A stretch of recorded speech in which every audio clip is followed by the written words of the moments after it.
프랑스 파리에서 테러가 일어나서 130명이 사망했고요. 서아프리카의 말리라고 하는 나라에서는 한 고급 호텔에서 170명을 사로잡은 인질족이 벌어져서 21명이 사망하게 되었습니다. 이 모든 테러 배후에 이슬람 파괴꾼자들이 있다고 합니다. 지구촌이 이산기후로 인해서 몸살을 앓고 있습니다. 가뭄만이면 홍수라고 합니다. 이 모든 것을 바라보며 종말을 실감하게 됩니다. 또한 지구촌에서 일어나는 모든 일들을 바라보며 과연 하나님께서 살아 계신지, 하나님께서 이 땅을 통치하고 계신 것인지, 하나님의 주권하에 이 모든 일들이 일어나고 계신 것이 맞는지 생각해 보게 됩니다. 우리 개인의 삶을 바라보게 되면 하루하루가 전쟁입니다. 입시전쟁이 있습니다. 얼마 전에 우리 고3 학생들 수능시험이 있었는데 대학 들어가기가 왜 이렇게 힘든지요? 직장인들은 생존 전쟁이 있습니다. 대기업들의 생존을 위해서 직원들을 정리하고 하고 있습니다. 종말을 살아가고 있는 성도들은 과연 누구를 의지해야 되는 것입니까? 하루하루가 전쟁인 상황 속에서 성도들은 어떻게 이 고난을 대처해야 되는 것이 맞는 것입니까? 오늘 본문에 나타난 헤롯왕은 헤롯 아그리파 1세로서 예루살렘 성전을 건축한, 그리고 예수님께서 태어나셨을 때 베들레헴 인근의 2살 이하의 아이들을 다 죽인 그 헤롯 대왕의 손자입니다. 이 헤롯 아그리파 1세는 주전 11년에 태어났고 어린 나이에 로마로 유학을 보내졌는데 그 로마 황실에 이 측근들과 함께 자라나게 됩니다. 그는 특별히 로마 황제 티베리우스의 조카인 가이우스와 친하게 지냈다고 합니다. AD 37년에 로마 황제 티베리우스가 죽고 난 이후에 가이우스가 황제가 되었는데 이 가이우스가 헤롯 아그리파 1세를 유대인의 왕으로 임명하고 헤롯 대왕이 다스렸던 모든 영토를 그에게 맡겨주게 됩니다. 그러면 로마 황제에 의해서 유대인의 왕이 된 이 헤롯 아그리파 1세가 이제 무슨 일을 할까요? 로마 황제에게 충성하는 일만 남았습니다. 여러분, 로마 황제에게 충성하는 것은 로마의 반역의 깃발을 지켜주는 자들을 밟아서고나는 일입니다. 예수님은 로마 황제를 거부하고 자신이 왕이라고 하는 제목으로 처형을 당했습니다. 이 당시 기독교인들은 로마 황제의 숭배를 거부하다가 엄청난 고난을 받고 있었습니다. 그래서 헤롯에게 이 기독교인들은 경계해야 될 인물들 제1호 대상입니다. 이 헤롯에게 기독교인들을 받게 하는 것은 일거양득입니다. 로마에 충성하고 또 유대인들이 기독교인들을 너무나도 미워하고 있기 때문에 유대인들에게 인기를 얻는 그러한 일이었습니다. 이 헤롯에게 기독교인들을 핍박하는 것은 자신의 정권을 안정시키고 유지하기 위해서 가장 좋은 일이었습니다. 이 헤롯이 교회를 핍박하는 것은 날로 그 강도가 더해졌습니다. 스데반 집사가 죽고 난 이후에 헤롯이 교회를 핍박하며 사도들을 제외한 모든 신자들이 뿔뿔이 흩어지게 되었습니다. 그런데 사도행전 12장에서는요, 이제 사도들까지 큰 박해를 받게 되었습니다. 12 가운데 한 명인 야고보가 순교를 하게 되었고요. 사도들의 대표격인 베드로도 이제 붙잡혀서 군사 내시린 내표에 의해서 감옥 안에서 감금을 당하게 되었습니다. 여러분들, 이 로마 군대는 그 군대가 4명의 군인으로 이루어져 있는데 이 4명의 군사가 이 베드로를 어떻게 지켜준가 하면 감옥 안에서 베드로를 쇠사슬에 묶어놓고 좌우편에서 군인 2명이 지키고 있었고요. 또 감옥문 바깥에서 군인 2명이 또 베드로를 지키고 있었습니다. 이렇게 4명이 베드로를 지키고 있었는데 이 4명이 한 분대가 되었는데 4분대가 교대로 그냥 총 16명의 군사들이 베드로 1명을 지키고 있었다는 것입니다. 이제 날이 새면 베드로는 헤롯 아그리파 핍박에 의해서 꼼짝없이 목이 달아나게 되는 그런 상황이 있었습니다. 이제 이 사도들의 대표적인 베드로가 순교를 하게 되면 예루살렘 교회는 어떻게 될 것입니까? 다시는 회생불능의 상태에 떨어질 수가 있습니다. 이와 같은 상황 속에서 성도들이 과연 하나님께서 살아계신 것이 맞는지, 하나님께서 살아계신다면 어찌하여 사람들에게 이렇게 큰 핍박이 있는 것인지 깊이 고민하고 의심하지 않았겠습니까? 이때 교회는 이 상황을 헤쳐나가기 위해서, 이 성도들에게 임한 핍박, 정말 하나님께서 계신 것인지 의심되는 이 상황을 헤쳐나가기 위해서 그들이 모색했습니다. 또 하나님께서는 고난 가운데 있는 교회들을 위해서 어떠한 일들을 하셨을까요? 5절 말씀을 우리 한번 같이 읽어보겠습니다. 5절입니다. 시작. 이에 베드로는 옥에 갇혔고 교회는 그를 위하여 간절히 하나님께 기도하더라. 여러분들, 갇혔다라고 하는 말이 페레오라고 하는 말인데 두 가지 의미가 있어요. 글자 그대로 감옥에 갇혔다, 부류되었다, 감금되었다는 뜻이 있고요. 또 하나의 뜻은 지키다, 보호하다는 뜻이 있습니다. 하고 아그리빠가 유대인들의 인기를 얻기 위해서 야고보를 죽이고 베드로까지 죽이기 위하여 그를 붙잡아 옥에 가둔 것은 분명히 베드로와 예루살렘 교회의 큰 위기였습니다. 그러나 베드로가 옥에 갇힌 것은 사실은 하나님께서 베드로를 헤롯의 손, 성난 유대인들의 손으로부터 그를 보호하기 위함이었습니다. 요셉이 보디발 왕의 유혹을 가져가다가 억울한 누명을 쓰고 감옥에 들어가게 되었습니다. 그 감옥은 왕에게 죄를 지은 중대인이 갇히는 감옥이었습니다. 이것은 겉으로 보기에는 요셉이 분명히 큰 위기를 만난 것이었고 그가 감옥에 갇히는 큰 고난이었습니다. 그러나 하나님께서는 오히려 감옥에 갇힌 요셉을 보호해 주셨고 그의 인생에 만난 큰 위기를 기회로 바꾸어 주셨습니다. 요셉은 감옥 안에서 애굽 안에 떡 맡은 관원장과 술 맡은 관원장의 꿈을 하속해 주었는데 이것이 인연이 되어서 후에 바로의 꿈을 하속해 주었고 이 일로 인해서 요셉은 애굽의 총리의 대신까지 되었습니다. 사랑하는 성도들, 여러분 가운데 베드로처럼 주님을 충성하다가 인생의 위기를 만나신 분들이 혹시 있으신가요? 여러분 가운데 요셉처럼 어려운 일을 하다가 인생의 위기를 만나신 분들이 혹시 있으십니까? 여러분에게 임한 고난이 겉으로 보기에는 고난일지라도 실상 그것은 하나님께서 여러분을 보호하시는 일이고 하나님께서 여러분에게 베푸신 은혜요, 기회요, 복인 것을 믿으시길 바랍니다. 하나님은 고난당한 자들을 그 고난의 옥 속에서 지켜주시고 보호해 주시는 분입니다. 그러나 이 고난의 옥이 은혜와 기회와 복이 되기 위해서는 반드시 성도들이 하나님께 기도를 드려야 합니다. 오늘 5절 말씀을 제가 다시 한번 읽어드리겠습니다. 이에 베드로는 옥에 갇혔고 교회는 그를 위하여 간절히 하나님께 기도하더라. 교회가 감옥에 갇힌 베드로 사도를 위해서 기도했는데 간절히 기도했다고 말씀하고 있습니다. 이 간절이라고 하는 말이 무슨 뜻일까요? 액테노스라고 하는 말인데 두 가지 뜻이 있어요. 열심히, 맹렬히, 뜨겁게 간절히 기도했다는 뜻입니다. 여러분들 이 간절이라는 말이 신약성경 누가복음 22장 44절에서 한 번 더 쓰였는데 말씀이죠. 예수께서 실수로해서 더욱 간절히 기도하시니 땀이 땅에 떨어지는 핏방울 같이 되더라 말씀하고 있습니다. 예수님께서 겟세마네 동산에서 전 인류를 구원하기 위하여 십자가를 지시기 위하여 기도하시는 그 밤에, 그 전날 밤에 우리 예수님께서 어떻게 기도하셨어요? 뜨겁게, 맹렬히, 열심히 그렇게 간구하셨어요. 우리의 부모님 예수님 얼마나 간절히 기도하셨는지, 땀이 마치 땅에 떨어지는 핏방울같이 되었다고 성경이 말씀합니다. 예수님 얼마나 뜨겁게 간절히 기도하셨는지, 모세의 그 혈관이 다 터졌어요.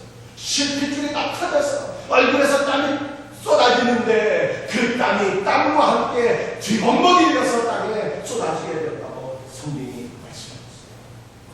예루살렘 교회 성도들이 베드로를 위해서 기도하는데 그처럼 뜨겁게 기도해요. 예수님이 우리를 위해서 뜨겁게 간절히 기도하시는 그 기도, 주님의 마음으로, 주님의 사랑으로, 주님의 열정으로 베드로를 위해서 간절히 기도드렸다고 성경이 말씀합니다. 사랑하는 성도들이요, 여러분이 이 세상 살아가는 동안에 고난을 만나서 어찌할 수 없는 상황 속에 혹시 있습니다. 여러분의 가정의 복만을 위해서 여러분들이 기도하고 있습니다. 여러분들이 여러분에게 임한 그 고난을 위해서 기도합니다. 가정의 복만과 한영혼의 회복을 위해서 기도할 때 어떻게 기도해요? 어느 분만의 기도해요? 그 순간의 기도해요. 맹렬하게 뜨겁게 열심을 다하여 생명을 쏟아붓고 하나님 앞에 기도해야 될 것을 믿으시길 바랍니다. 여러분들이 간절이라고 하는 말이 하나의 뜻이 더 있는데 끊임없이 지속적으로 기도했다는 뜻입니다. 우리 예수님께서 누가복음 18장에서 성도의 인내를 가르쳐 주시면서 불의한 재판장의 이야기를 해주시죠. 그러면서 이런 말씀하셨습니다. 하나님께서 그 방자 부르시는 택하신 자들의 원한을 풀어주지 아니하시겠느냐? 그들에게 오래 참으시겠느냐? 내가 너에게 이르노니 속히 그 원한을 풀어주시리라. 성도의 기도에는요, 인내가 있어야 합니다. 신실하신 하나님, 신뢰해요. 불의한 재판장일지라도 그 가난한 나무가 계속해서 타락하게 되었을 때 어쩔 수 없어서 응답해 줍니다. 하물며 너희를 사랑하시는 아버지 하나님께서 자녀들의 기도를 듣지 아니하시겠느냐 하는 말씀 아닙니다. 신실하신 아버지 하나님의 사랑을 신뢰하면서 성도는요, 포기하지 말고 끊임없이 지속적으로 기도하라는 것입니다. 아브라함은 하나님 만나고 나서 아들 낳기까지 25년인데 이생은 장가가서 아들 낳기까지 20년 기도하고 응답받았다는 것입니다. 여러분들 예루살렘 교회 성도들이 이렇게 간절히 기도했습니다. 포기하지 않고 인내하며 기도한 결과 응답을 받게 되었습니다. 응답의 결과 하나님께서 천사를 보내주셨습니다. 천사가 잠자는 베드로의 옆구리를 치며 깨웠습니다. 여러분 성경을 보니까요, 베드로는 잠이 많은 사람이었어요. 예수님께서 붙잡히시던 그 말, 베드로가 1시간도 깨어있지 못하고 잠자다가 주님께 책망합니다. 우리 예수님께서 베드로에게 말씀하셨습니다. 시몬아, 내가 어찌하여 1시간도 깨어 있을 수 없더냐 말씀하셨습니다. 성도는요, 기도하지 못할 정도로 잠이 많으면 안 됩니다. 그러나 성경은 하나님께서 사랑하는 자에게 잠을 주신다고 했어요. 감옥 안에서 이제 날이 밝으면 죽는데 잠이 자는 것은 베드로가 그만큼 담대한 믿음의 사랑인 것을 보여주고 있습니다. 천사가 베드로를 깨우며 말했습니다. 급히 일어나라. 일어났더니 총각 안에 묶였던 쇠사슬이 절로 그냥 다 풀려지게 되었어요. 천사가 베드로에게 계속 얘기합니다. 띠를 띠고 신으라 겉옷을 입고 나를 따르라. 그래서 베드로가 천사를 따라갔더니 첫 번째 파수를 지나 두 번째 파수꾼들을 지났습니다. 시내로 그만한 쇠문에 이르게 되는데 문이 갑자기 철가닥하면서 저절을 열리게 되었습니다. 정신을 차려보니까 맞습니다. 시내 한복판이었어요. 이제까지는 꿈인가 생생인가, 이게 도대체 무슨 일인가 어리벙벙했는데 정신을 차려보니까 하나님께서 천사를 보내서 자기를 구원해 주신 것을 깨닫게 되었다는 것입니다. 여러분들, 베드로의 탈출과 비슷한 사건이 현재에도 있었습니다. 제가 일전에 인도의 성자 썬다싱의 회심 사건을 여러분들에게 말씀드린 적이 있습니다. 썬다싱은 예수님을 극적으로 만난 이후에 복음을 증거하며 살았습니다. 그러다가 지백 지방의 어떤 라마교의 주의가 높은 승려에 의해서 물이 없는 깊은 운동약해가 던져지고 뚜껑이 닫히게 되었습니다. 그 웅덩이 바닥에는 먼저 그곳에 떨어졌던 사람들의 뼈와 살이 둥글고 있었고 그도 거기서 죽을 때를 기다리고 있었습니다. 셋째 날 밤에 그가 하나님 앞에 살기 위해서 간절히 기도했습니다. 오늘 본문에 나타난 그 간절은 뜨겁고 열심히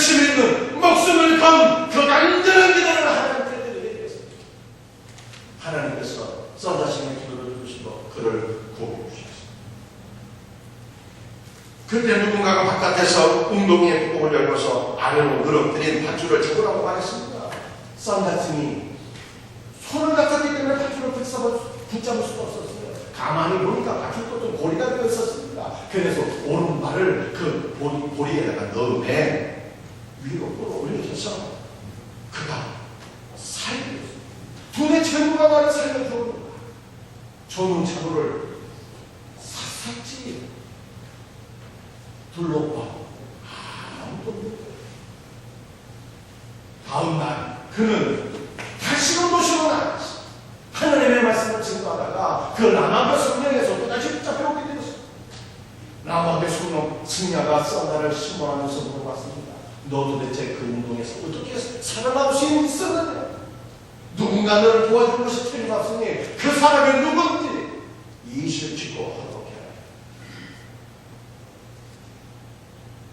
썬다 스님 말씀대로 자기가 어떻게 풀려나오게 되었는지 어떻게 살게 됐는지 그 경미로 조선이 말해줬습니다. 그러나 믿지 않았어요.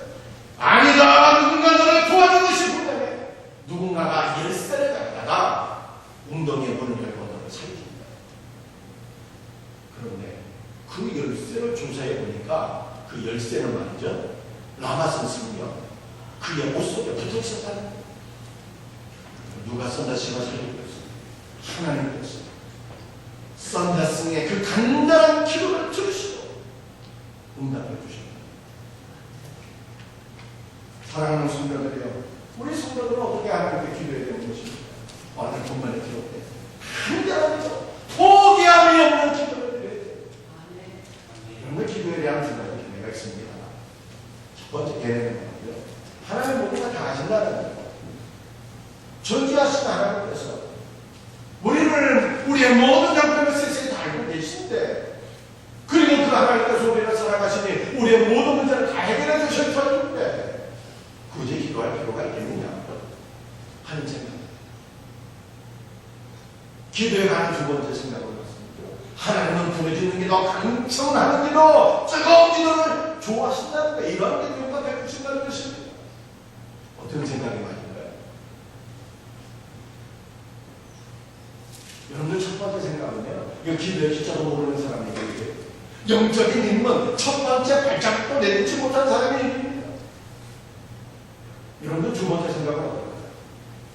하나님께서 꼭 부르짖는 기도만 들으십니까? 그렇지 않습니다.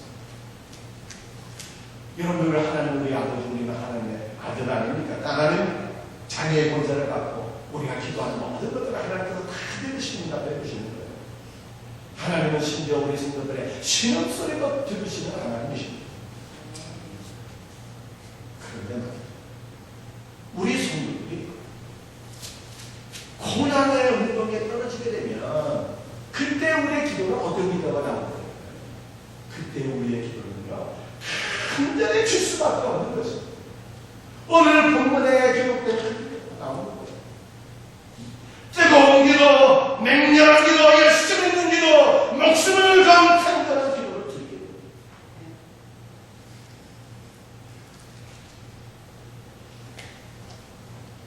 여러분들 성도의 기도의 시작은 어떻게 기도가 시작이 되는 것입니까? 나하고 직접 상관이 없는 세계 평화를 위해서 여러분들 기도가 시작되는 게 아니에요. 기도의 시작은요, 내 팔에 지금 당장 떨어진 그 문제 해결하는 것입니다. 고난의 상황을 이겨나가고 헤쳐나가야 되는데 내 힘으로는 도저히 가능하지 않아서 하나님의 도우심을 받기 위하여 이렇게 기도해야 됩니다. 그런데 그 고난의 운동에서 기도하는 성도의 기도는요, 막 간절한 기도, 목숨과 기도가 되는 것입니다.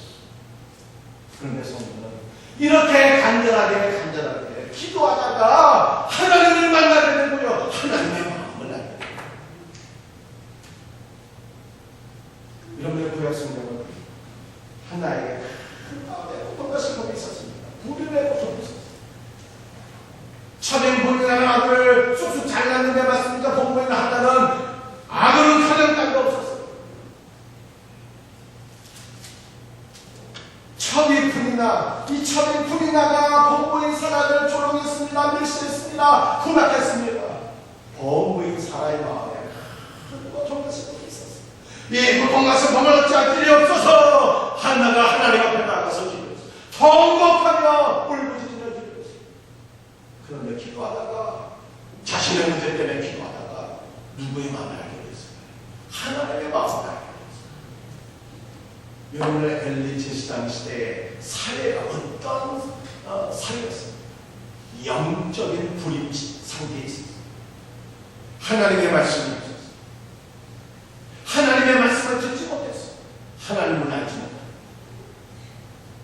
하나님의 자녀로서 순종하며 살지 못하는 영적인 불임 상태에 있어요. 이 영적 불임 상태를 한나가 바라보면서 나는 아들이 없어서 이게 마음이 고통스럽고 슬픈데 영적인 불임 상태에 있는 이스라엘을 바라보시는 하나님 아버지의 마음이 얼마나 아프실까. 한나가 이것을 깨닫게 된 것입니다. 하나님 앞에 기도하게 되었어요.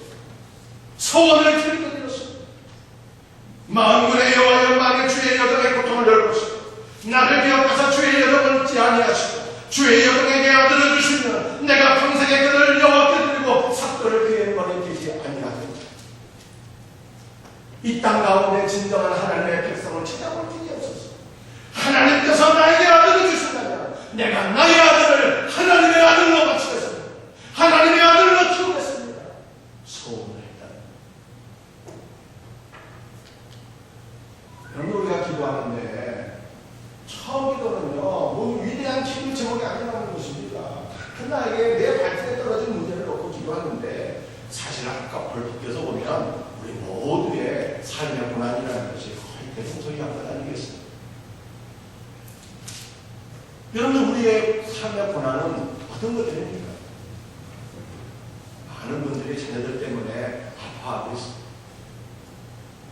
이놈들이 엄마 아빠의 사랑을 모르고 부모의 속을 썩이니 방황하며 사니 죄를 지으며 사니 이거 내 입으로 내 아들 딸이지만 내가 어떻게 할 길이 없었어.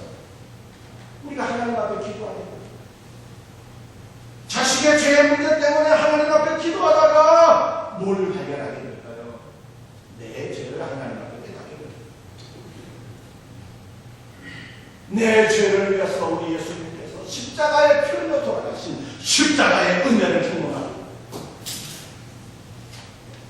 나를 구원하기 위해서 나를 사랑하시는 아버지 하나님께서 독생자를 땅에 보내주신 아버지 하나님의 사랑을 깨닫습니다. 내가 내 자식을 사랑하는 것 이상으로 하나님 아버지께서 나를 사랑하시는 그 사랑을 깨닫게 되었습니다. 그에게 역사가 있습니다. 하나님 아버지와 관계의 회복이 일어나게 됩니다. 영적으로 하나가 됩니다. 부모의 회복이 일어나게 됩니다. 부모의 회복이 일어나니 자녀도 회복이 됩니다. 여러분들 자녀 문제 집중하다가 자녀의 문제가 해결될 줄 아십니까? 우리가 먼저, 부모가 먼저 할 때 자녀가 합니다. 나를 사랑하시는 하나님의 사랑을 깨닫게 나보다 내 자식을 더 사랑하시는 하나님의 사랑을 깨닫게 되어서 내 자녀를 하나님께 맡겨드리게 되니 하나님께서 내 자녀를 책임져 주시는 은혜를 경험하게 되는 것입니다. 여러분들, 우리의 성도들이 대부분 무슨 문제 때문에 또 금방 나가고 있겠습니까?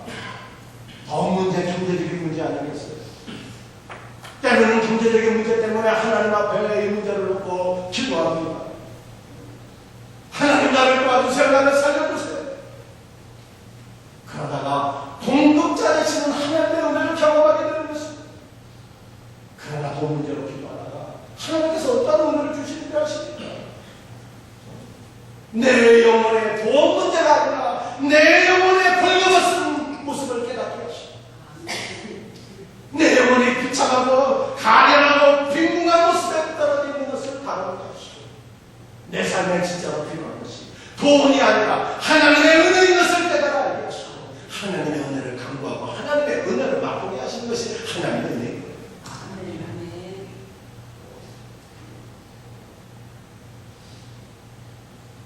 여러분들, 하나님의 나라는 바로 소마 속에 들어가 있는 물과 같다는 것입니다.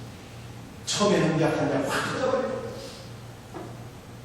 여러분들, 성도의 기도도 이와 같습니다. 성도의 기도는요 다 미약하게 시작하는 거예요. 연약한 가운데 시작하는 것입니다. 나 중심적인 기도를 하지만 하나님께서 은혜를 부어주시면 하나님의 마음을 느끼게 되고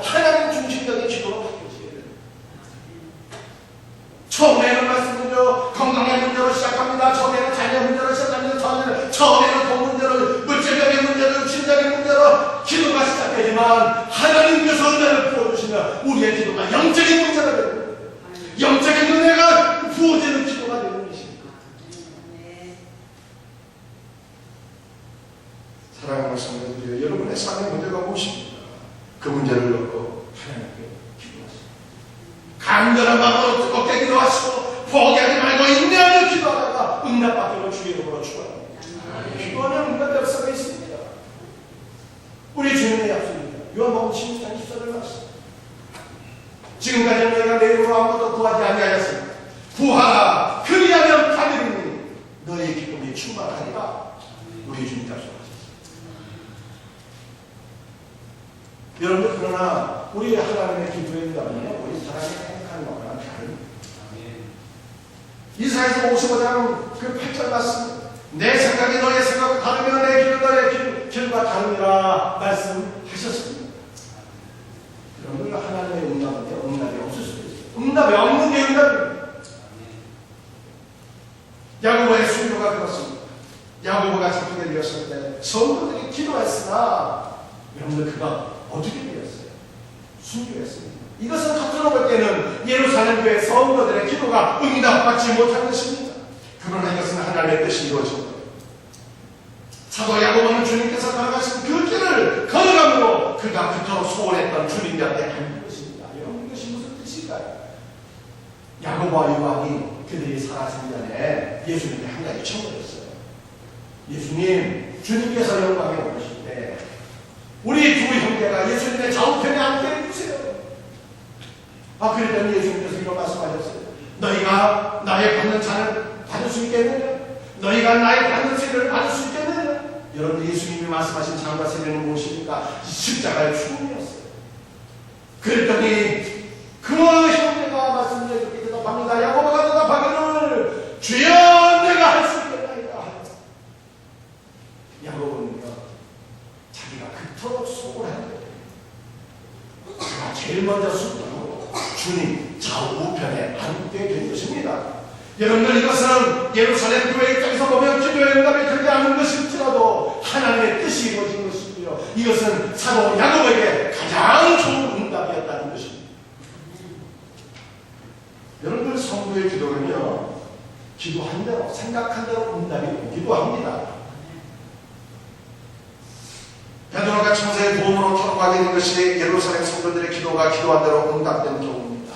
그런데 오늘 본문 말씀을 보면 참 재미있는 말씀이 있습니다.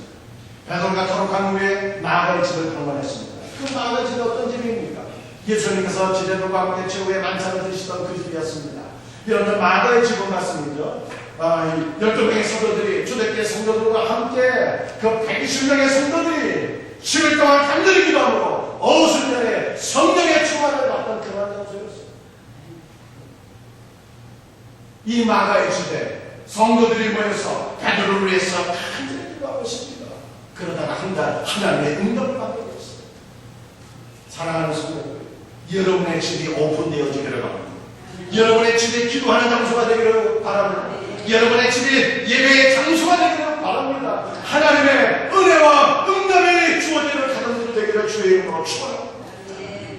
여러분들, 이 베드로가 천사의 도움으로 마가의 집에 가서 문을 두드렸습니다.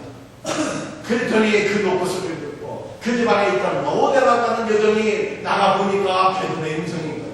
이 여종이 말씀드린 너무너무 기쁘고 반가워서 문 열어서 못 잊어버리고 기도하던 성도들에게 돌아가서 베드로의 탈출 수치로 전화가 베드로가 지금 살아서 지금 문 밖에 와 있습니다 하니까 기도하던 성도들이 뭐라고 했어요? 너 미친다고 했어요. 아닙니다, 그것이 아니에요. 정말 베드로가 문 밖에서 문 두드리고 있어요. 그랬더니 성도들이 또 대답하기를 그렇다면 그의 수호 천사가 되는 겁니다. 그렇게 얘기합니다. 여러분들, 만약에 우리 같았으면 어떻게 했어요? 베드로를 위해서 열심히 기도했는데 여러분들, 베드로가 하나님의 은혜 가운데 지금 순응하게 된 것입니다. 그럼 우리 같았으면 아멘 할렐루야 하늘 감사합니다 했을 거 아니겠습니까? 그런데 예루살렘 교회 성도들은 너 미쳤니? 지금 무슨 헛소리 하고 있냐? 그렇게 얘기한 거예요. 그러니까 예루살렘 교회 성도들은 베드로로서 기도하면서 사실은 의심 가운데 기도한 거예요. 여러분들, 이 사실을 통해서 우리가 깨닫게 되는 것은요, 성도의 기도는 처음에는 크게 나타나는 것입니다. 연약한 기도를 드리는 거예요. 의심 가운데 기도를 드리는 거예요. 그러나 성도의 기도는 처음에는 다 연약한 기도일지라도 하나님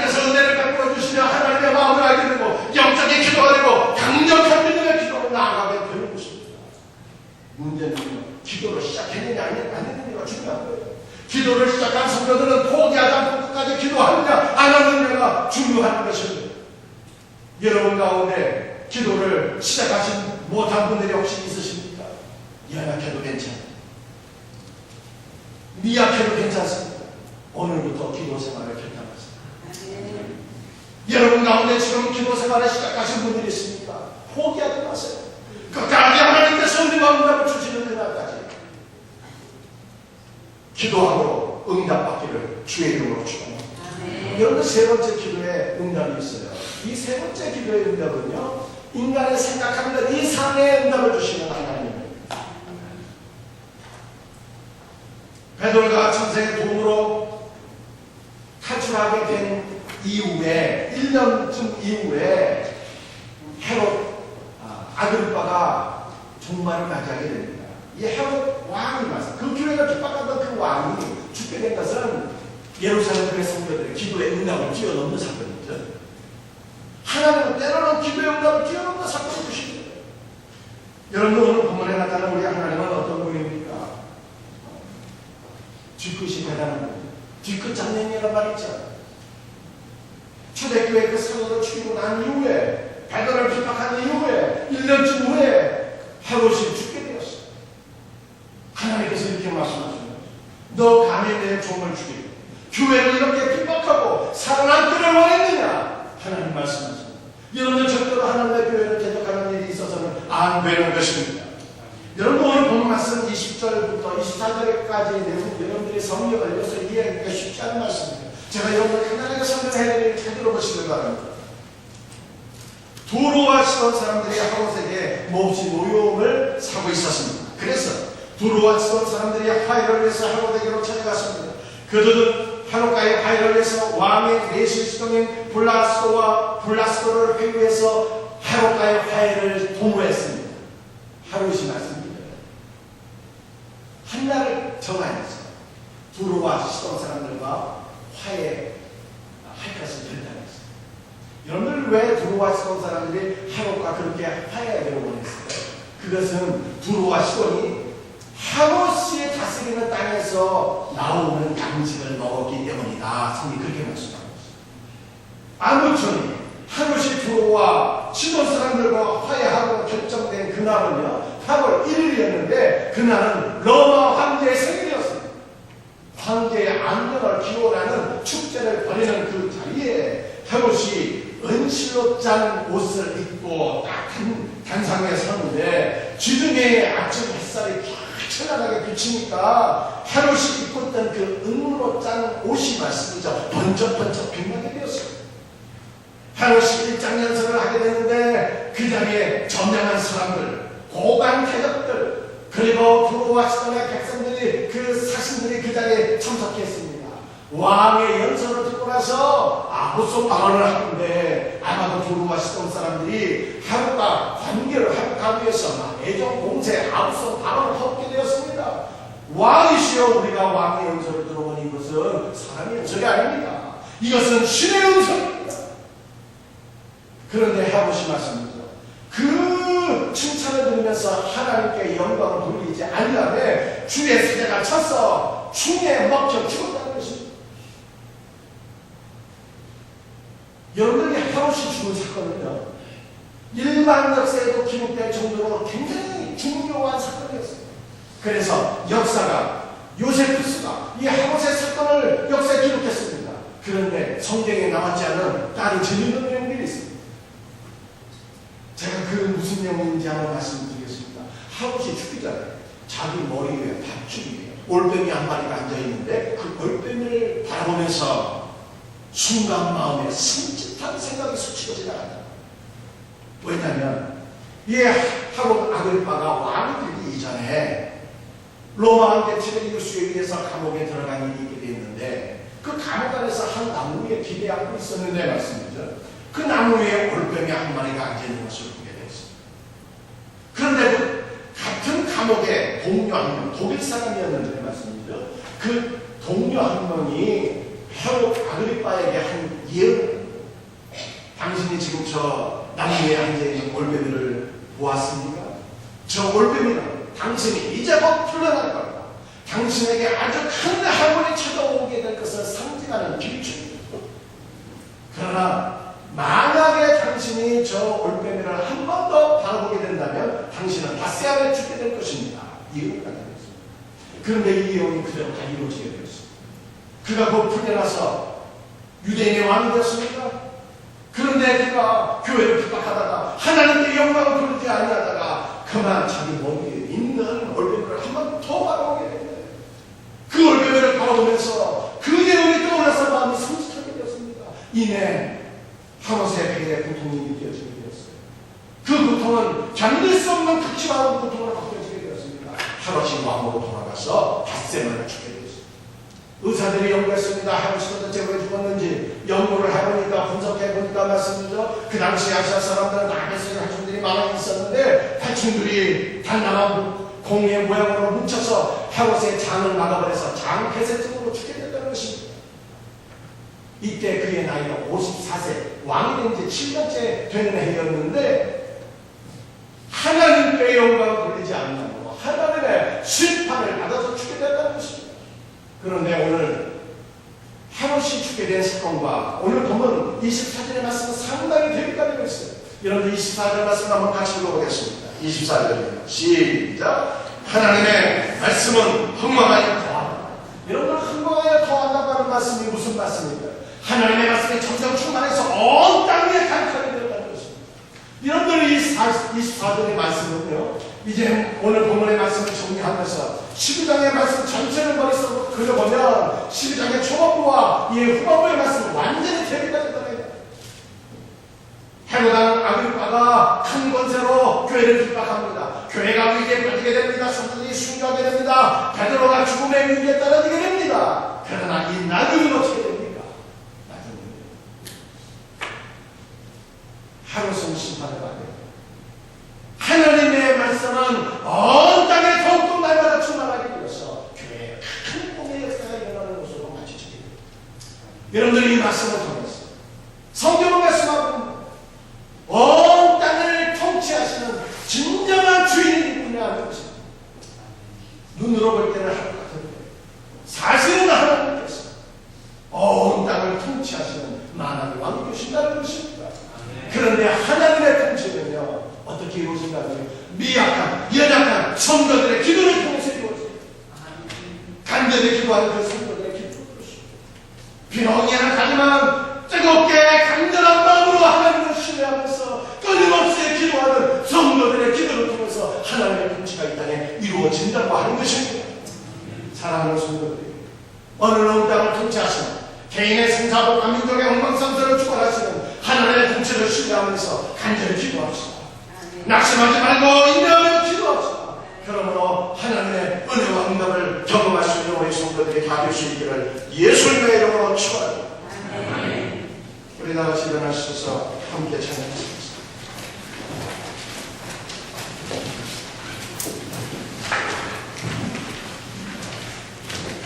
나무가도 주님을 부르기하는 우리 하나님의 은혜를 사모하는 마음으로 이 찬양 드리고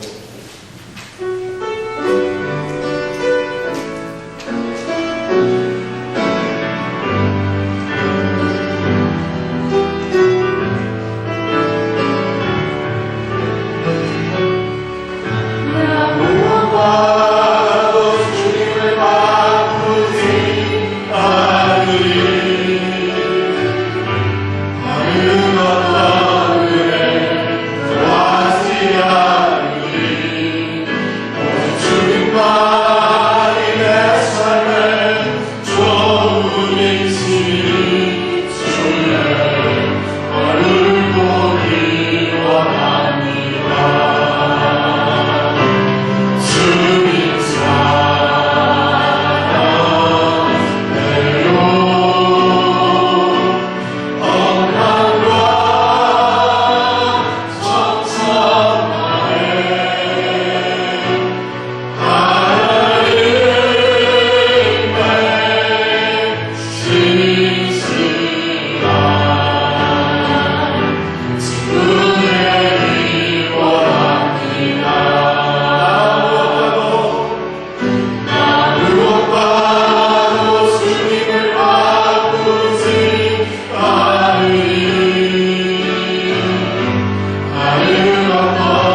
기도를 하고 계신 분들이 있습니다. 포기해야 되는 것들. 하나님 우리가 특별히 사명을 깨워 기도하게 하시고 하나님 우리 성령 삶의 모든 동작이 되다가 새벽 기도회가 헛되게 하시고 금요 기도회가 헛되게 하시고 기도하는 교회가 되어서 사명감정하게 없어서 성령의 오는 도와주옵소서. 우리가 이거 없는 기도회로 같이 우리가 주여 한번에 치며 기도드리기를 원합니다. 주여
예수님의 영광을 아멘.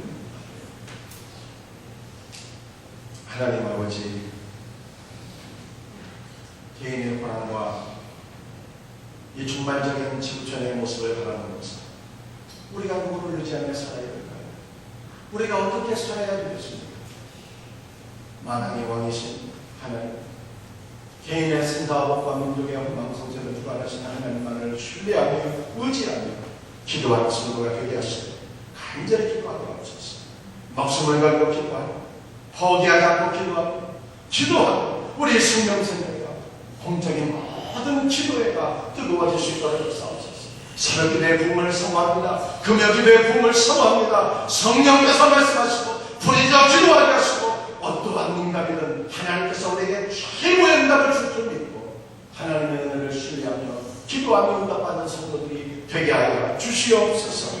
아버지 하나님, 오늘 아버지 앞에 나와 기도하면서 아버지 하나님여 열애하는 구별을 바칩니다. 감사를 드립니다. 성교와 구제를 드립니다. 원주의정과 장사함과 헌당을 위해서 아버지 각종 명목으로 하나님 앞에 거룩한 예물을 드리오니 이 모든 예물을 쓰여지는 것에 이곳에 천국 복음의 증거되게 하옵시고 우리 하나님 영광 받아 주옵시고 헌신하는 손들 위에 하나님의 은혜를 더하여 주옵소서.